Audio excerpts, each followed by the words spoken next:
Queridos, abra a palavra de Deus no Evangelho de Mateus, capítulo 13, o versículo 44, 45 e 47. Mateus 13.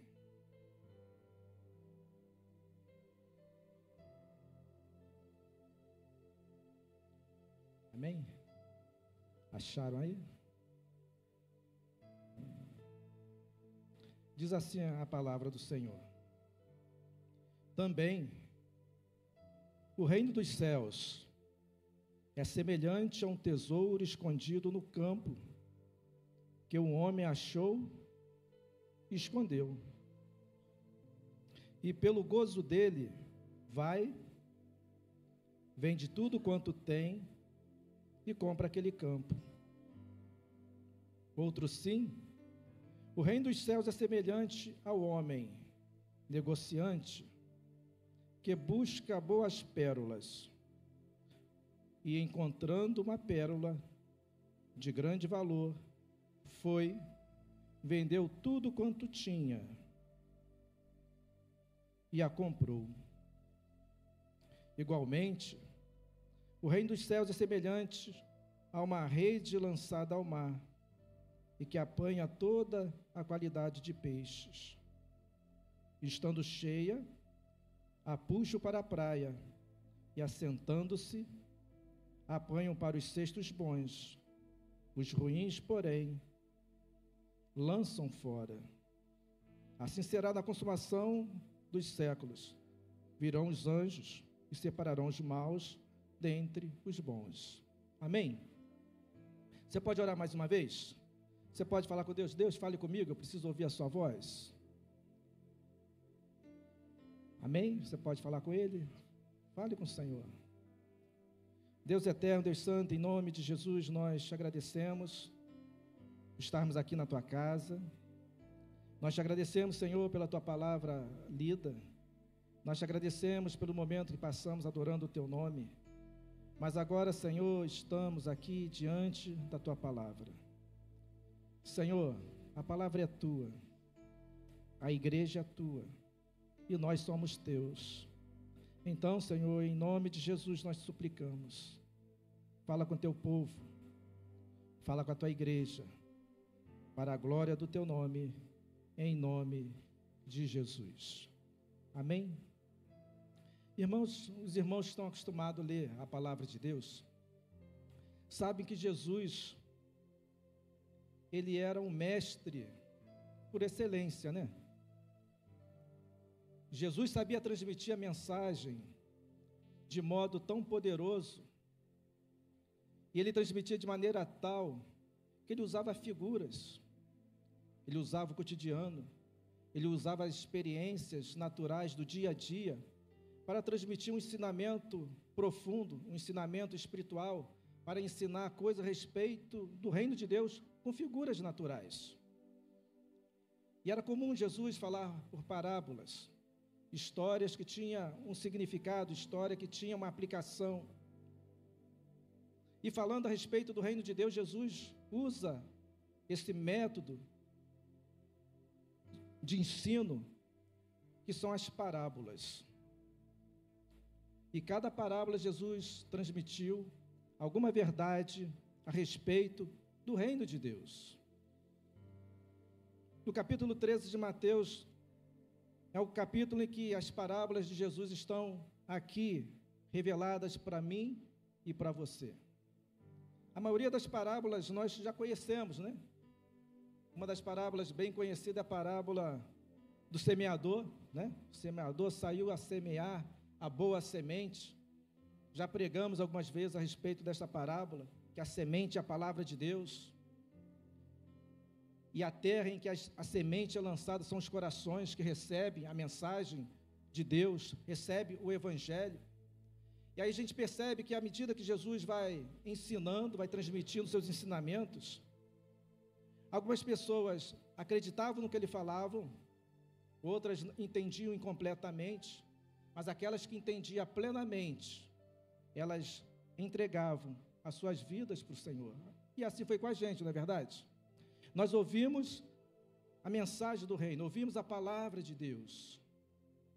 Se eu e você está aqui hoje, é porque um dia essa palavra chegou até nós.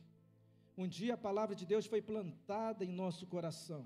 E como semente, esta palavra produziu frutos, porque ela germinou, ela cresceu e hoje está frutificando. Mas há pessoas, irmãos, que já ouviram a palavra de Deus e têm ouvido a palavra de Deus, mas como diz a parábola do semeador, vem uma ave do céu e come essas sementes, rouba essas sementes, que é a figura do nosso adversário. Então, o nosso adversário, à medida que a gente está ministrando a palavra, ele fica tentando roubar aquilo que está sendo semeado em nossos corações. Precisamos estar atentos para que nada roube essa semente que está sendo plantada em nossos corações. E ele vai falando que à medida que essa semente vai sendo semeada, somente aquela pessoa que entendeu plenamente é que produziu fruto. Caiu em 4 corações diferentes, mas apenas um frutificou. Então é possível a pessoa receber a palavra e a palavra germinar até um certo ponto, mas ficar infrutífera. E Jesus vai falar, olha, por causa das coisas dessa vida, por causa das tribulações, por causa das aflições, muita gente no meio do caminho acaba desistindo, acaba se esfriando. Interessante que Jesus, falando a respeito do reino, ele fala que um dia eu e você estará diante dele. Então ele vai lá na parábola do joio e do trigo e fala que o joio e o trigo crescem juntos. Eu nunca vi pé de joio. Acho que de trigo de verdade assim eu não vi também não, mas só na televisão, né? Mas diz que eles são tão semelhantes, irmãos, que é impossível aos nossos olhos naturais separar o joio do trigo. Só é possível quando ele frutifica. E quando começa a frutificar, até a aparência do fruto é igual. Aparência. Mas quando você abre aquelas espigas, um não tem nada, está vazio. E o outro tem realmente aquela semente que a gente vai fazer o trigo, que vai fazer o pão, e aí vai. Só que a palavra diz que eu e você somos incapazes de discernir quem é quem. E a palavra vai dizer que o joio e o trigo crescem juntos. São bem parecidos. Mas naquele grande dia somente um tem o poder de separar o joio do trigo, que é o nosso Senhor, amém? Que nessa noite haja aqui só trigo, não haja joio no nosso meio, porque naquele grande dia, eu e você, possamos nos encontrar com o nosso Senhor, quando Ele vir fazer a colheita, quando o anjo do Senhor, naquele grande dia, fizer a colheita, quando Ele for separar o joio do trigo, encontre aqui entre nós somente trigo para a glória do nome dEle.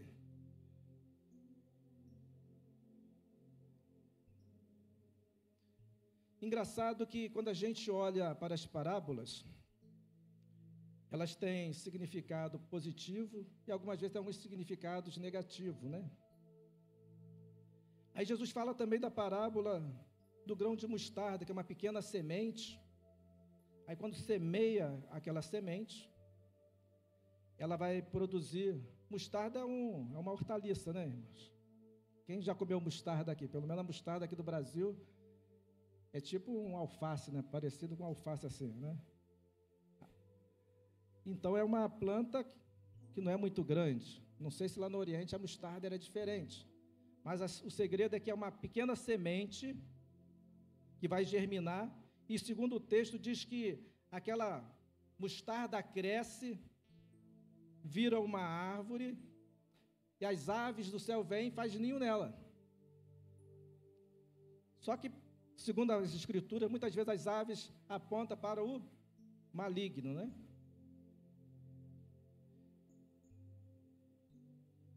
grão de mostarda, essa hortaliça, quando nasce e cresce, o normal seria ser uma hortaliça, mas parece que vira uma árvore. Então, irmãos, muitas vezes aquilo que a gente está vendo crescer parece positivo, mas nem sempre. Uma mostarda que é uma hortaliça virar uma árvore é uma coisa normal, sim ou não? Então, quando você olha por esse aspecto, aquilo que parece estar crescendo, aquilo que parece que está desenvolvendo, a impressão que nós temos é que ela é algo positivo, mas nem sempre.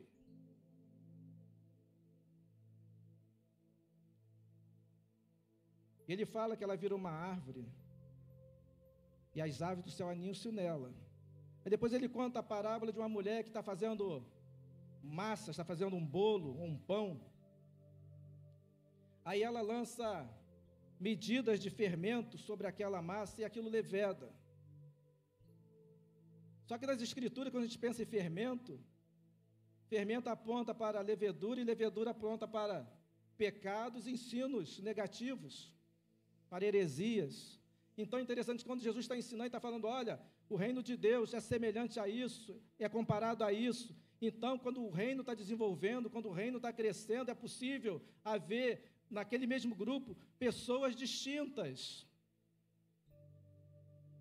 Pessoas que realmente já estão absorvendo o reino dentro de si, mas há pessoas que ainda não. Há pessoas que realmente conheceram Jesus como Senhor e Salvador, e outras que estão junto, falam igual, mas ainda não. Entende isso, irmãos? Mas a pergunta que eu e você precisa fazer a cada dia para nós mesmos é: como eu me enquadro? Como eu me encaixo nessa dinâmica? Como a minha vida está sendo desenvolvida ao longo dos anos em que eu estou servindo a Deus?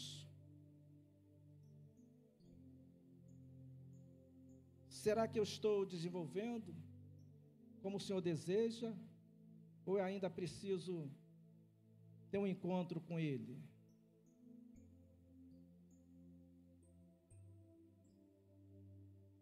O reino dos céus está aberto, está disponível, ainda hoje, para todos nós. E, queridos, nos nossos dias, quando a gente conversa com as pessoas fora do contexto da nossa igreja, assim, de igreja local, e a gente conversa com pessoas que ainda não conhecem Jesus, a impressão que a gente tem é que para elas, quando elas comparam a igreja e outras religiões, para elas é tudo igual. Já repararam isso? Já conversou com pessoas que é de outra religião? Elas equiparam o evangelho a qualquer uma outra religião. Elas dizem que todos os caminhos levam a Deus. Elas dizem que Jesus é mais um entre os profetas, ou um guru, ou um outro personagem que elas seguem.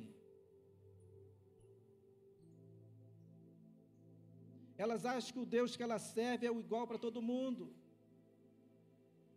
Que tanto faz Deus ser uma pessoa, como Deus ser uma pedra, para elas não tem significado. E o pior de tudo, é que muitas vezes entre nós a gente tem criado um Deus que não é o Deus das Escrituras. Porque nós criamos às vezes deuses que é aquele que vai satisfazer apenas os nossos desejos e anseios, enquanto Deus é soberano. Às vezes nós construímos nossos touros e damos o nome de Yahvé, como os hebreus fizeram. Então eu e você preciso olhar para a palavra de Deus e pedir ao Senhor: Senhor, revela-me, revela a tua palavra para mim, revela quem tu és, porque eu preciso te conhecer verdadeiramente. E essa semana eu estava conversando com um senhor, ele é de outra religião, ele é casado com uma pessoa do mesmo gênero. E eu estava pensando, Senhor, mas como expressar o teu amor, como falar de ti para essa pessoa? E é uma pessoa tão bacana, irmãos, um homem culto, estudioso, tal. E à medida que a gente foi conversando, eu ia atendendo ele, a gente foi conversando, e ele começou a falar sobre várias coisas, começou a falar de política, tal. Num determinado momento, o Senhor colocou na minha boca uma palavra, eu falei, olha, o senhor sabia que Deus ama o Senhor? Porque a palavra diz que Deus amou o mundo de tal maneira. Eu falei para ele, olha, esse tal maneira é um amor que a gente não tem como expressar. Deus ama o Senhor. E à medida que a gente ia conversando, Deus sempre dava um versículo, e aí, à medida que Deus me dava, eu falava com ele. Aí chegou um momento que eu falei com ele, olha, rapaz, o que vai fazer a diferença em nossas vidas, o que vai fazer de nós, homens e mulheres melhores, pessoas transformadas, é a gente conhecer Deus verdadeiramente. Eu falei para ele, olha, Jesus falou assim, a salvação é esta, que conheço a Deus como o único e verdadeiro Deus, e a Jesus a que Ele enviou. Eu louvei a Deus porque, irmãos, eu precisava transmitir a palavra àquele homem, porque a gente sabe que se a gente não anunciar o Evangelho, não tem como a pessoa ser salva, porque a Bíblia diz que há um único nome pelo qual seremos salvos, que é o nome de Jesus, e as pessoas pensam que é a religião, as pessoas pensam que é serem boazinhas, fazer caridade, irmãos. É imperativo conhecer Jesus, senão Jesus não teria vindo a esta terra, irmãos. Se tivesse outro caminho, tivesse outra maneira, não, Jesus não precisava ter vindo, Jesus não precisava ter encarnado, Jesus não precisava ser crucificado, Ele não precisava passar pela morte, mas Ele fez tudo isso porque Ele é o único nome pelo qual eu e você e toda a humanidade pode ser salva. E as pessoas precisam saber que o caminho que nós estávamos indo, antigamente estávamos indo para o inferno, é o mesmo caminho que elas estão indo, elas precisam voltar, mas precisam ouvir o Evangelho de Jesus. Elas precisam conhecer a verdade do reino de Deus. Ela precisa conhecer as Escrituras. A gente precisa apresentar Jesus para elas, mas não Jesus de ouvir falar. Um Jesus irreal, mas o Jesus verdadeiro, que está vivo, que habita em nós, que conduz as nossas vidas. Amém? Então, eu falei com aquele homem, irmãos, e depois da sessão, ele estava indo embora, aí ele me deu um abraço bem forte, ele falou assim, eu não sei como te chamo, não sei se chamo de meu fisioterapeuta, meu médico, meu doutor, meu filósofo, não sei. Aí saiu me abraçando, mas parecia que ele não queria ir embora. Eu falei, glória a Deus, Deus falou alguma coisa com esse homem, vai continuar falando. Porque Deus ama de verdade aquele homem, Deus ama de verdade a humanidade, e nós, como igreja do Senhor, precisamos entender isso. E este amor que Ele já derramou em nós precisa ser expressado para essas pessoas também. Porque as pessoas estão perdidas e elas precisam saber que Deus a ama, mas também, mais do que isso, precisam entender que a condição da alma delas está em perigo, porque se elas não tiverem um encontro a tempo, infelizmente, a alma dessas pessoas estará perdida por toda a eternidade. Então é necessário conhecer o nosso Senhor. Na outra semana, eu estava atendendo uma senhora. Spoiler, né? Já teve, né, Sabrina? Aí eu estava atendendo na casa dela, não era na clínica, era na casa. E aí a gente começou a falar sobre o presidente novo dos Estados Unidos, tal, que a filha dela mora nos Estados Unidos. E a gente foi conversando, e de repente eu falei assim, olha, esse negócio de esquerda e direita, a gente precisa entender o seguinte, espiritualmente falando, a gente precisa escolher entre dois reinos, existe só dois, o reino das trevas e o reino da luz, o reino de Deus e o reino do diabo. E a gente precisa escolher qual desses a gente faz parte. Porque ou você está em um, ou está no outro, não tem como estar nos dois. Mas era uma conversa assim, tranquila, descontraída, atendendo e falando. E à medida que a gente ia falando, conversando, o Espírito Santo, ele é fantástico, ele vai colocando a mensagem, vai colocando as palavras em nossos corações. E aí eu fui falando, quando eu olhei, ela estava chorando. Eu falei, ô glória, agora alguma coisa está acontecendo. Então eu falei, olha, mas é para você a salvação. A salvação é para todo que crê. Você quer receber Jesus como Senhor e Salvador? Basta você fazer uma oração, convidando Ele para entrar no seu coração. E aí a gente orou junto, tal. Ela chorando, e depois ela falou assim, como eu pedi a Deus que você falasse comigo. Eu falei, puxa, nem sabia que eu estava esperando falar com ela.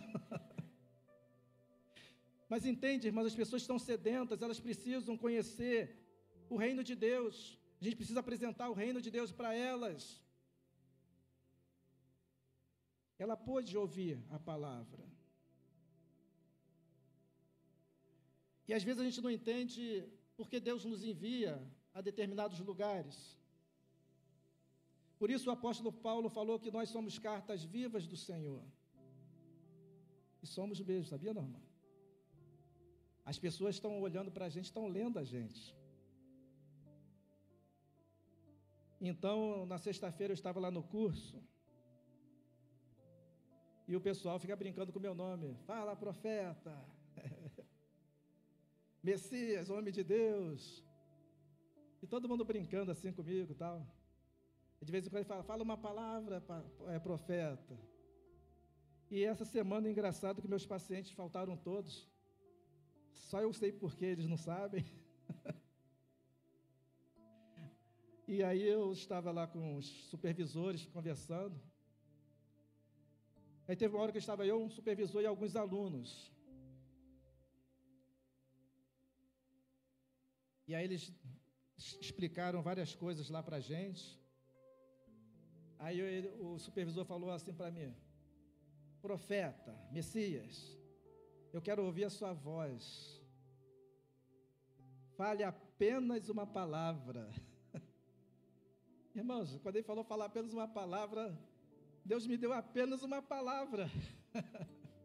Quando ele falou, fale apenas uma palavra, eu falei, tetelestai. Aí todo mundo olhando para a cara do outro assim, tetelestai. O que significa isso? Eu não conheço essa palavra. Aí eu falei, olha, lembra de Jesus quando estava na cruz? A última palavra que ele falou quando estava na cruz foi, está consumado. Mas no grego antigo, traduzindo literalmente, quer dizer, está totalmente pago as nossas dívidas perante o Senhor. Aí eles ficaram me olhando assim. Aí depois que a gente saiu daquela conversa, a gente viu que a maioria deles estão seguindo o espiritismo. Só que a salvação lá é por obras. Então eu não sabia que estava lançando uma palavra de revelação para eles. Olha, já está pago, vocês não precisam pagar. É só lançar-se aos pés do Cordeiro, do Rei dos Reis, do Senhor dos Senhores. A salvação está nele, entende? Não tem outro caminho. E eles precisam saber que o único caminho para a salvação é ele. A única maneira de eu e você adentrar no reino dos céus é por intermédio dele. Não tem outro caminho, irmãos. Isso tem que ficar bem claro. A gente precisa falar para as pessoas que só tem um caminho, esse caminho é Jesus. Mas não Jesus que ainda está preso numa cruz.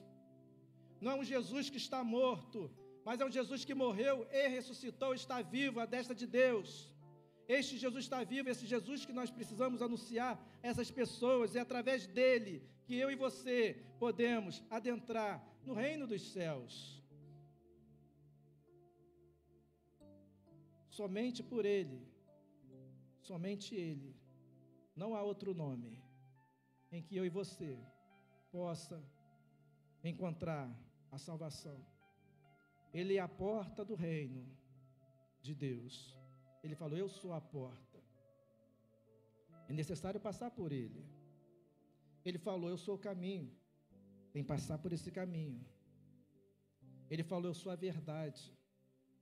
Tudo que você precisa saber sobre Deus, tudo que eu e você precisa saber de Deus e conhecer de Deus, é olhar para Jesus.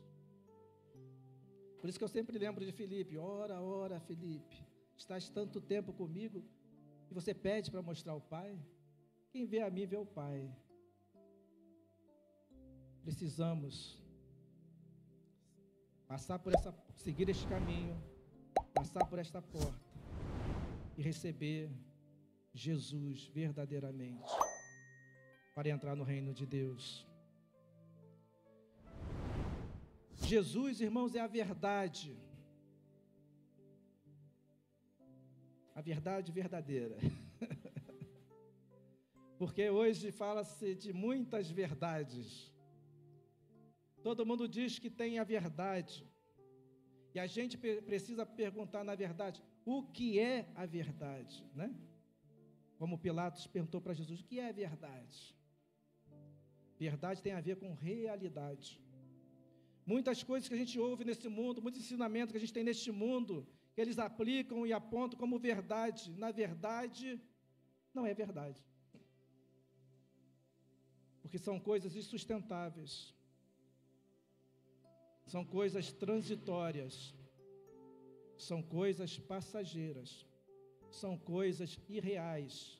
E muitas vezes o homem está firmando a fé em ensinamentos irreais, baseado em mentiras, enganadas pelo nosso adversário, que se chama Satanás, que desde o Éden para frente, até que ele seja jogado no lago de fogo e enxofre, ele só faz uma coisa: perverter a verdade. Ele só faz uma coisa: mentir. Porque a Bíblia diz que ele é o pai da mentira. Mas o reino de Deus, para que eu e você entre lá, a gente precisa conhecer essa verdade, que é o próprio Cristo, é o Senhor. Se não conhecer essa verdade, eu e você não poderemos entrar lá. E às vezes, irmãos, a gente pensa que Jesus, ele é igual eu e você, assim, no sentido de, quando ele fala algo, ele volta atrás. Não, o que ele fala está falado. Ele é verdadeiro. Lá em Apocalipse diz: essas palavras são fiéis e verdadeiras. O que Deus nos revela é a verdade, a gente precisa entender isso. Não é algo relativo. Jesus é a verdade. Jesus é a realidade do reino. Não tem como entrar no reino sem conhecer essa verdade. Então, irmãos, quando Jesus está falando as parábolas, ele chega nessa que nós acabamos de ler, dizendo: também o reino dos céus é semelhante a um tesouro escondido no campo, que o homem achou e escondeu.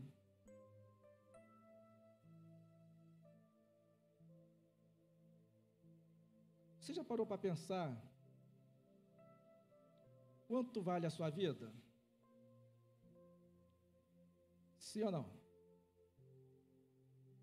Quanto você vale? Sabe não? A Bíblia fala que as nossas vidas valem mais que o mundo. Né? Se fosse colocar, não tem como você quantificar isso em valores, né? Não sei se Fabiano conseguiria fazer esse cálculo, mas uma vida, uma alma, vale mais que o mundo.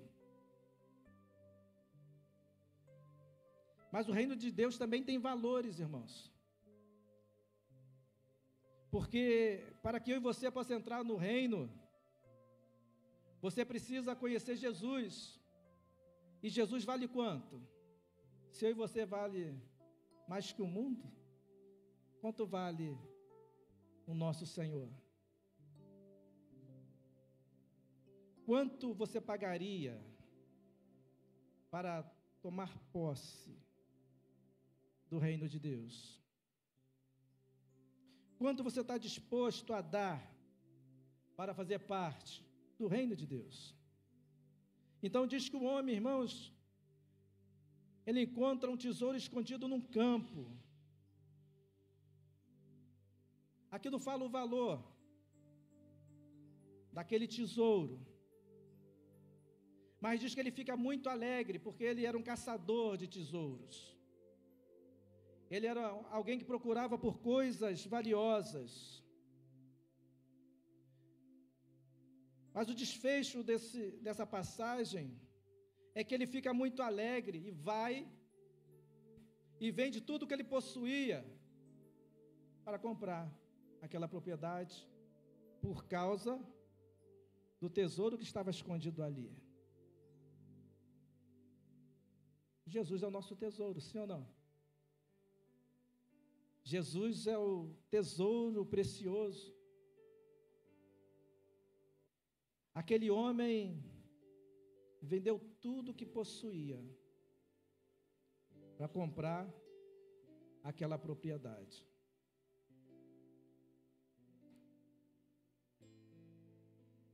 Quanto você tem na sua conta hoje?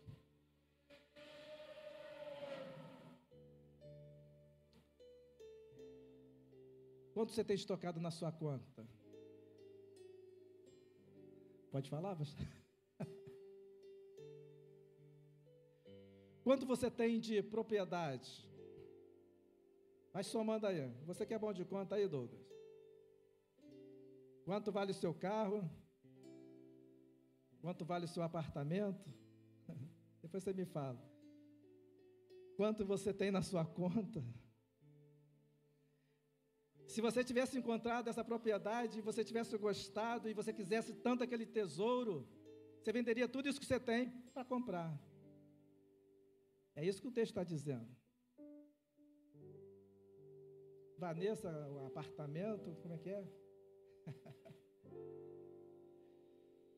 Aquele carrão, aquela conta, você junta com a conta do Fabiano aí. Recebe. Aí você vai somando tudo que você tem. Aí você encontra o tesouro que você faz. Vende tudo só para ter esse tesouro. Engraçado que Jesus repete. Ele fala assim: outra assim, o reino dos céus é semelhante a um homem negociante que busca boas pérolas. E encontrando uma pérola de grande valor, vendeu tudo quanto tinha. Vendeu o quê? Tudo. Tudo é tudo, né? Quanto tinha. E comprou. Entende, irmãos? Será que eu e você está disposto a pegar tudo que possui, investir em Cristo, investir no reino, investir na obra de Deus? Será que eu e você entende desta maneira que não é 10%, 50%, mas é tudo? Se você deseja o reino, é tudo, é todo o nosso ser, é toda a nossa vida, não fica nada de fora. Então, a gente precisa entender o valor do reino nessa dimensão. Se for necessário a gente largar e abrir mão de tudo, a gente tem que estar preparado, porque tudo é dele. E quando fala tudo, irmãos, a gente está falando de a nossa vida como pessoa. A gente está falando dos nossos recursos. A gente está falando dos nossos sonhos e nossos planos. A gente está falando do nosso vigor físico. A gente está falando do nosso tempo. É tudo. Tudo. Tudo. Porque se a gente não estiver disposto a entregar tudo para adquirir essa pérola que é Jesus, este tesouro escondido que é Jesus, a gente corre o risco, irmãos, de ficar pelo caminho.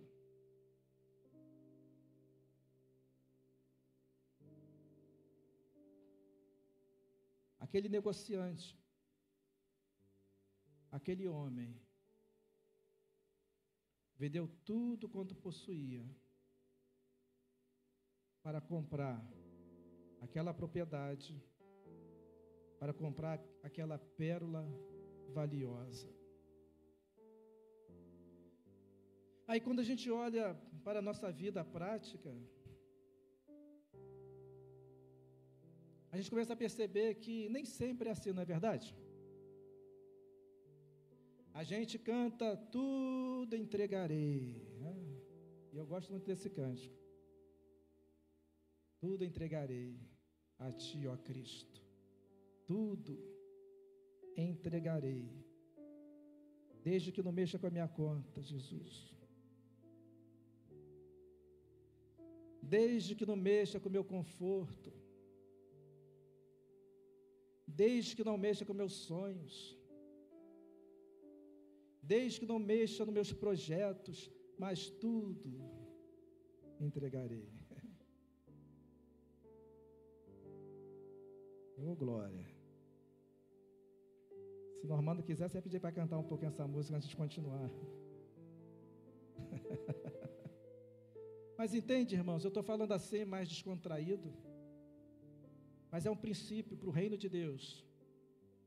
Para eu e você tomar posse, a gente precisa entregar tudo para Ele. Ele nos dá o fôlego de vida. Meu irmão deu testemunho, eu dei testemunho.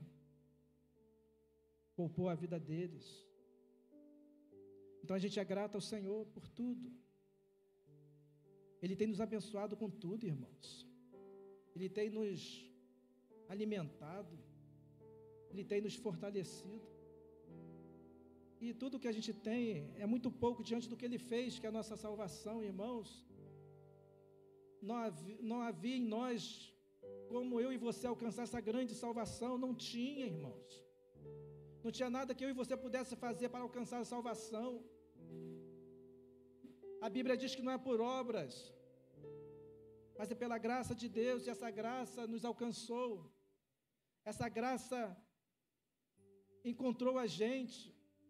A misericórdia de Deus veio sobre nós. Nós estávamos perdidos, desgarrados, como ovelhas sem pastor. Mas mesmo assim, Ele nos amou. Mesmo assim, Ele nos valorizou. Cheio de carrapicho, cheio de pereba, cheio de coisas ruins em nós, mas Ele investiu, falou, não, eu quero esse para mim, é minha ovelha, eu estou dando a minha vida, eu estou derramando meu sangue, eu estou pagando alto preço, para que Ele tenha a possibilidade de salvação, e a salvação está disponível a todos hoje.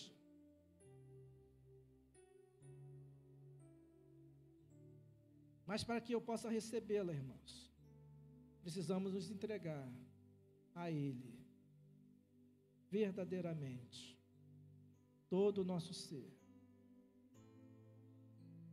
Então, nessa noite é uma noite em que a gente precisa refletir, já está no final do ano. Se fizéssemos um balanço de quanto nós dedicamos as nossas vidas ao Senhor este ano, quanto tempo nós gastamos ali, debruçado na palavra, para ter uma mensagem para transmitir, uma palavra para alimentar o nosso espírito, quanto tempo a gente usou para alcançar outras vidas para o reino de Deus, quantas pessoas a gente visitou esse ano, quantas pessoas a gente aconselhou, quantas pessoas você ministrou, pensa nisso. Mas é tudo, é uma entrega total, é uma entrega plena. Eu sei, irmãos, que a gente chega diante de Deus, na maioria das vezes, a gente entrega de coração a Ele. Aí depois a gente vai e resgata. Depois a gente devolve. A gente resgata. Isso é contínuo, até um dia que completarmos essa entrega. Até um dia sermos o holocausto perfeito. Até um dia sermos queimados totalmente para Deus, como era no Antigo Testamento. A oferta do holocausto era uma entrega total. E a gente está nessa entrega. Recebemos a salvação. Deus tratou da nossa natureza pecaminosa. Deus tratou dos nossos pecados. Porque você oferecia sacrifício pelo pecado. Depois você oferecia o holocausto. O holocausto aponta para a consagração. E consagração é entrega. Então eu e você, a cada dia, precisamos entender: o Senhor me quer por completo. O Senhor te quer por completo. O Senhor quer você totalmente para Ele. E Ele espera por este momento em que eu e você entenda o valor que Ele possui. E ao entender o valor que Ele possui para nós, à medida que a gente vai conhecendo esse Deus, à medida que a gente vai conhecendo Jesus, a gente vai se entregando para Ele. Entregando para Ele. Senhor, mais um pedaço de mim para Ti. A coxa, a espádua, coração, tudo para o Senhor. E Jesus termina a parábola, irmãos, dizendo que o reino dos céus é semelhante a uma rede lançada ao mar,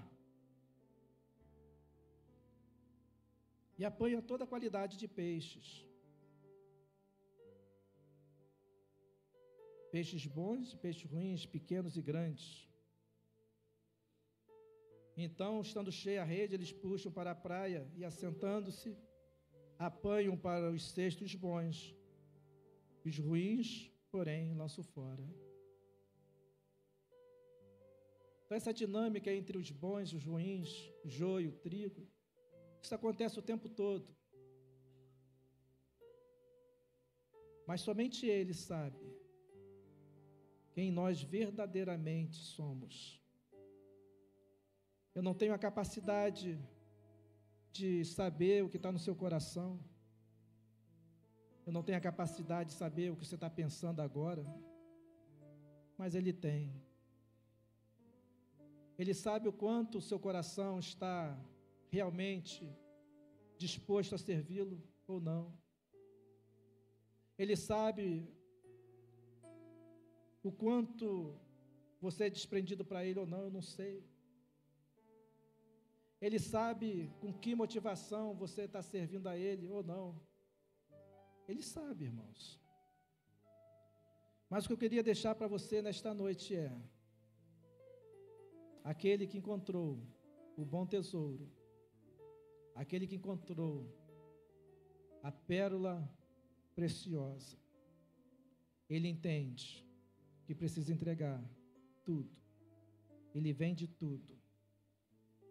Tudo que ele tinha de valor para possuir a pérola.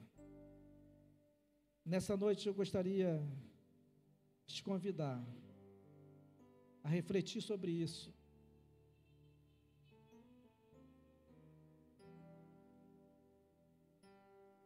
Olhar para dentro de si mesmo. A gente não está aqui para julgar ninguém, não é isso?